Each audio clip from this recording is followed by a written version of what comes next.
요즘은 다이어트 하려고 무던히 노력들을 하죠.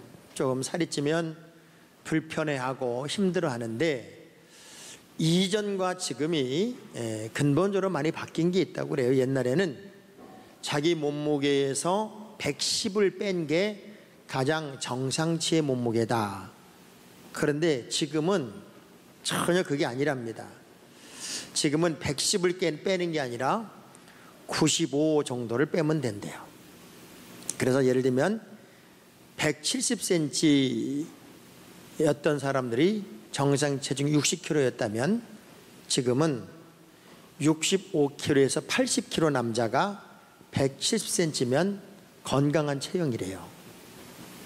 170 정도 되는데 80kg 미만이면 괜찮다는 얘기예요. 여자는 160cm에 50에서 65kg 정도면 괜찮다고 하니까 김한자 권사님도 아무 문제가 없습니다. 우리 풍성한 마음으로 그죠? 이 정도 몸매는 돼야지 하는 마음으로 스트레스 받지 말고 건강하게 살면 될 것 같아요. 그런 여유로움과 넉넉함을 가지고 오늘 말씀의 자리에 섰으면 좋겠습니다. 거의 정확하다는 말과 정확하다고 하는 말은 반딧불과 번갯불의 차이와 같다, 이런 말이 있어요. 우리는 거의 비슷해, 거의 맞아, 거의 정확하다고 이 말이 가지는 엉뚱한 실패들을 너무 쉽게 이해하려고 합니다. 우린 비슷한 것과 정확한 것은 근본이 다르다고 하는 것을 알아야 되고요. 하나님의 사람들은 비슷하게 예수 믿는 것도 아니고 비슷하게 영적인 행동을 하는 것도 아니라 명확하고 분명하고 정확한 길을 가야 할 사람들이 바로 하나님의 사람들입니다.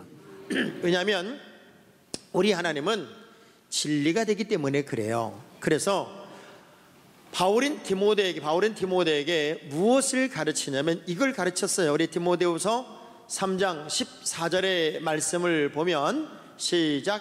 그러나 너는 배우고 확신한 일에 거하라. 너는 내가 누구에게서 배운 것을 알며, 그러니까 배운 것 그리고 확실하게 아는 것대로 행동을 해야지 어렴풋이 아는 것으로 제대로 아는 것처럼 행동하면 안 된다고 하는 거예요.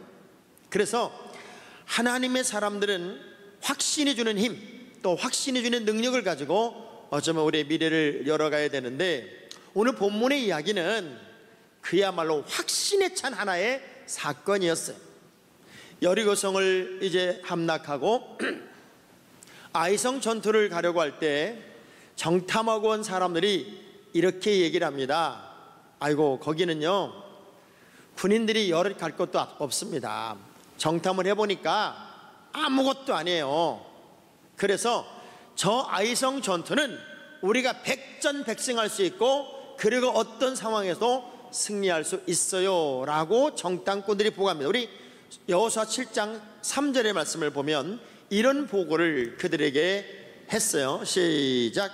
여호수아에게로 돌아와 그에게 이르되 백성을 다 올라가게 하지 말고 2-3천 명만 올라가서 아이를 치게 하소서. 그들은 소수이므로 모든 백성을 그리로 보내어 수고롭게 하지 마소서 하므로. 다 올라갈 것도 없다는 거예요. 2-3천 명만 올라가서 그냥 싸우는 흉내만 내도 저것들은요 우리의 싸움 대상이 상대가 되질 않습니다. 왜 그럴까요? 방금 전에 여리고성이라는 어마어마한 성을 무너뜨린 사기 충천에, 그리고 정탐을 해보니까 거기는 그야말로 오합지졸 같단 말이에요. 그래서 정말 확신을 했어요. 이 싸움은 백전백승한다. 이 싸움은 질 수가 없다. 지는 게 기적이다. 그래서 보고도 그렇게 했는데 웬걸요, 36명의 전사자를 내고 말도 안 되게 도망을 쳐 나왔는데 이건 자존심이 상해 견딜 수가 없는 거예요. 어떻게 우리가 질 수 있냐는 거예요. 어떻게 우리가 패배할 수 있냐는 거예요.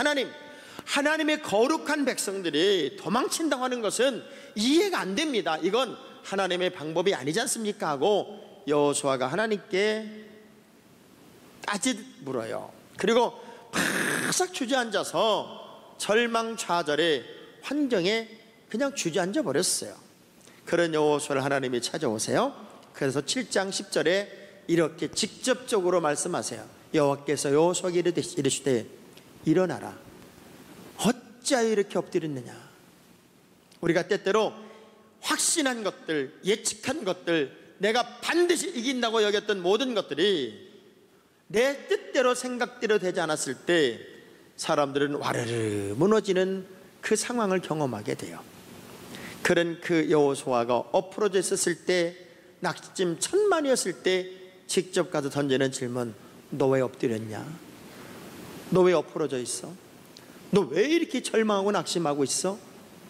그러면서 하나님이 일어나, 그리고 다시 승리할 수 있는 길을 내가 가르쳐 주마 하고 가르쳐주는 세 가지 매뉴얼이 오늘 본문의 말씀이에요. 그런 얘기가 있더라고요. 저승사자는 여러분의 입술의 고백에 반응을 한대요. 그래서 죽겠네, 아우 죽겠네 그러면요, 저승사자가 그 사람 죽는 줄 알고 쫓아온대요. 데려가려고.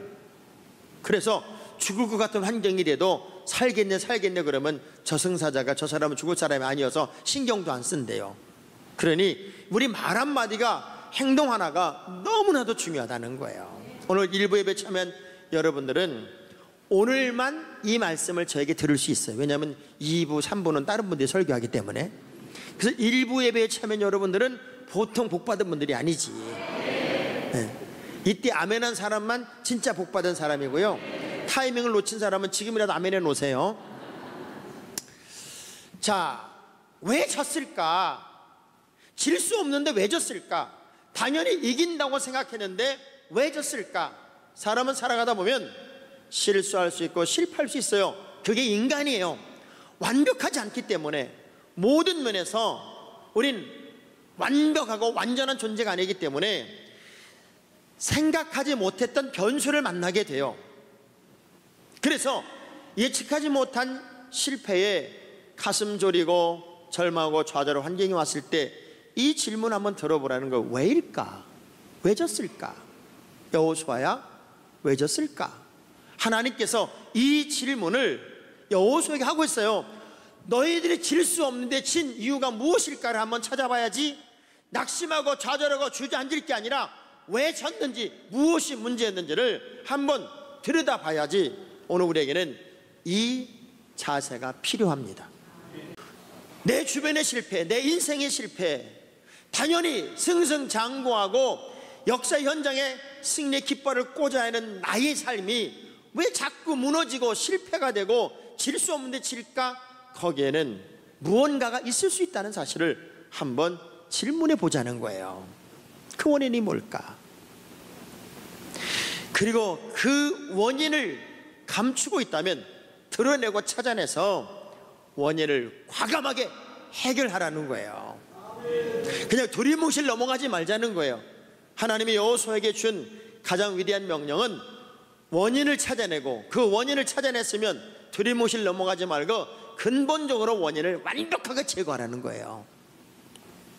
여호수아의 결단은 그 이후 너무나도 단호합니다. 원인을 기어이 찾아내었고 마침내 가차없이 원인을 제거합니다. 아간의 범죄는 개인의 일탈이고 작은 범죄 같았지만 민족의 위기를 만들어냈고, 그리고 하나님의 사랑에서 떠나게 만들어버렸어요. 어쩌면 우리가 작은 것이라고 여기는 것들이 우리 몸의 암세포일 수도 있어요. 그래서 아가서 2장 15절의 말씀을 보면은 작은 여우라도 솎아내라는 거예요. 시작. 우리를 위하여 여우 곧 포도원하는 작은 여우를 잡아라. 우리의 포도원에 꽃이 피었습니다. 포도원에 꽃이 잔뜩 폈다. 이 얘기는 뭐냐면 이제 열매를 맺힐 때가 되었는데 작은 여우 한 마리가 들어와서 이리이리 헤집고 다니면서 꽃을 다 떨어뜨리면 열매도 낼 수 없기에 그 작은 여우라도 잡아내라는 거예요. 여러분의 삶 속에서 내 발목을 잡고 있는 작은 원인이라도 예수의 이름으로 다감하게 도려내고 잘라내지 않으면 그것은 쓴뿌리가 되어 끊임없이 우리의 발목을 잡을 거라는 거예요. 어떤 병의 원인이 발견되면 그 병의 원인과 근본을 도려내면 건강하겠지만, 거기에다가 아까짓기만 바르면, 아니면 마취 주사만 놔서 통증만 제거하면 그저 치유가 된 건 아니에요. 저는 예전에 목 주변에 까만 점이 하나 갑자기 생겨서 이렇게 올라와서요. 툭툭 올라오더니 손톱 반만하게 까맣게 생긴 게 아주 배기 싫어요. 너무 배기 싫은데 친구 목사님이 왜 점을 거기다 달고 다니냐고 그래요. 그래서 이걸 어떻게 하냐, 수술하냐 그랬더니 이 친구가 되게 재밌게 얘기를 해요. 거기다 뜸을 뜨면 그 점이 금방 없어진대요. 저는요, 의학적이지 않기 때문에 믿음도 안 가고 신뢰도 안 갔지만, 하도 그 목사님이 확신을 가지고 얘기하기 때문에 어느 날 그 교회를 갔는데 마침 그 뜸을 잘 뜨는 자기 여동생이 와 있다고 지금 뜨라고 그래가지고 그냥 떠버렸어요. 그랬더니 제 아내가 비과학적이고 의학적이고 무식이 충만하고 말도 안 되는 짓을 했다고 얼마나 구박을 하는지, 쉽게 말하면 되어 있는 상태가 된 거죠. 그래서 병원을 갔더니 화상을 입었다고 매일 와서 치료를 하라고. 근데 제 친구 목사는 뭐랬냐면, 그거 절대 화상 아니니까 가만히 있으라고, 그냥 물 대도 괜찮고 내가 한두 번 한 게 아니라 10년 동안 한 거라고 그러면서 어떻게 그러는 제가 가만뒀더니 없어져 버렸어요. 진짜 완벽하게 없어져 버렸어요. 전 그래서 뜸을 믿기로 했어요.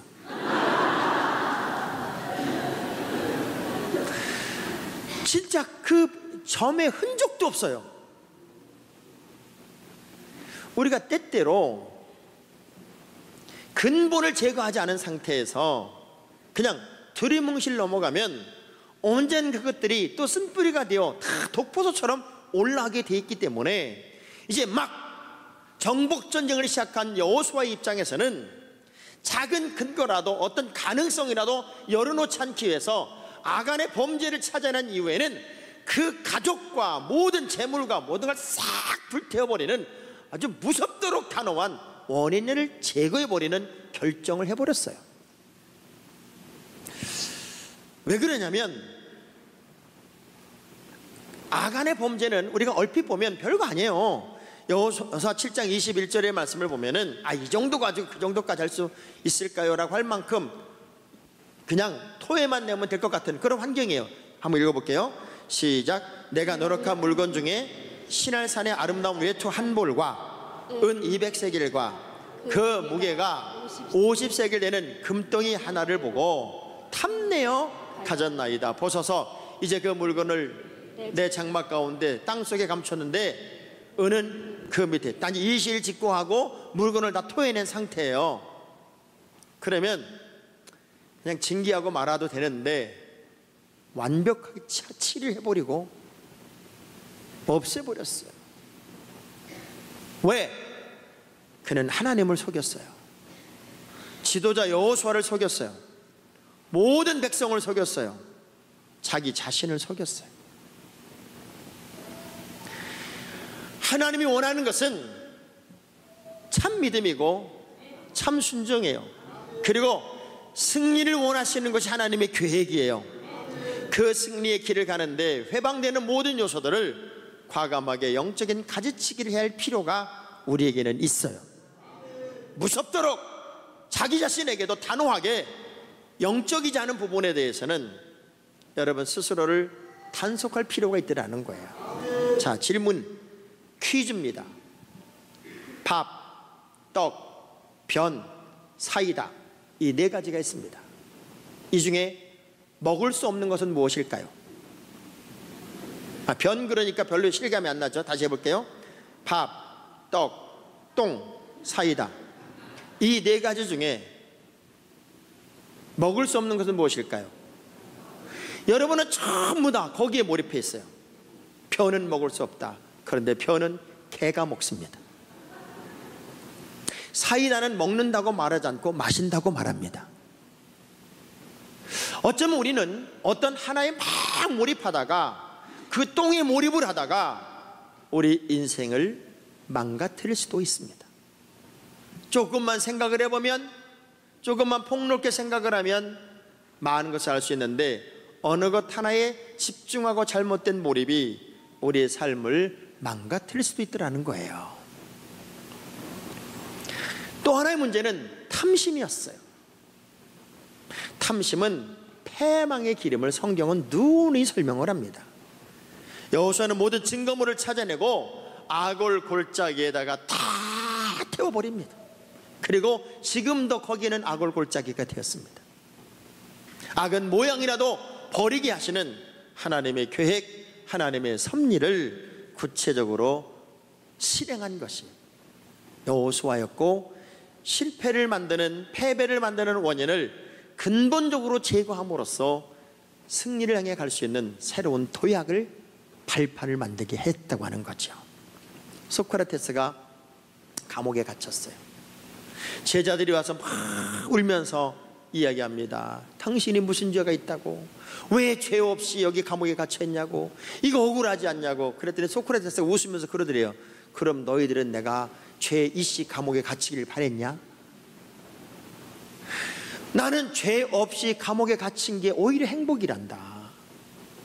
기어이 내가 죄를 져서 감옥에 갇히면 니들이 속이 편하겠냐? 이렇게 말했다는 이야기를 들으면서, 야, 우리의 삶이 매일매일이 정말 하나하나의 원인을 제거하며 하나님이 기뻐하는 작품이 되어가는 삶을 산다면 얼마나 멋있을까.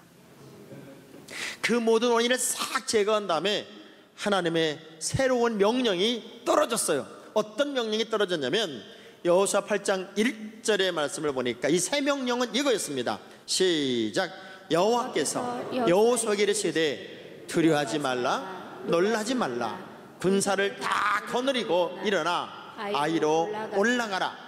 보라, 내가 아이 왕과 그의 백성과 그의 성읍과 그의 땅을 다 내 손에 넘겨 주었으니. 자, 그 이전에 아이성 전투는 자신들이 자신만만했어요.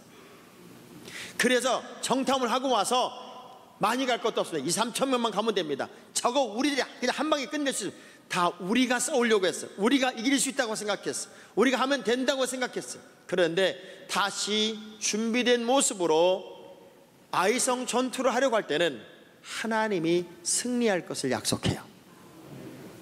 우리는 정리되고 준비되고 새롭게 가꾸어진 마음으로 우리의 미래를 열어가야 돼요.